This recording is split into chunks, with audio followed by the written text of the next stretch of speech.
I'm Terry with Snowbiz. Today I'm going to show you how to replace a relay switch. So first you take your head cover off. Second, you locate the 4 bolts on the back of the motor.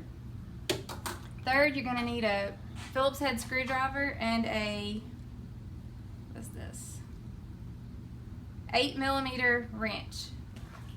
So you'll want the wrench on the back side of the nut, holding it tight while you unscrew the bolt. And there's 4 bolts. Careful not to lose your nut.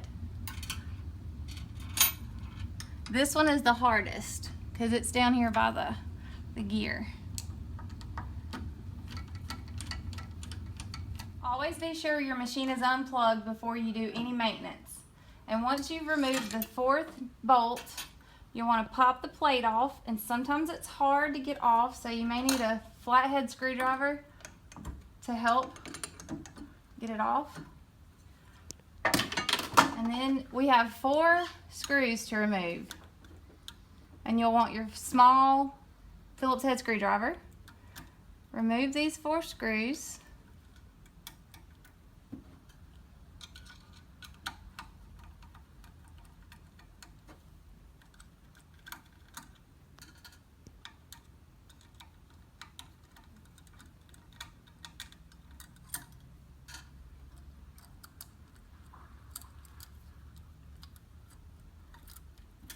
And this is the relay switch that needs to be replaced because it's burnt. See how it's not making connection there? So discard your old switch and replace it with a new switch.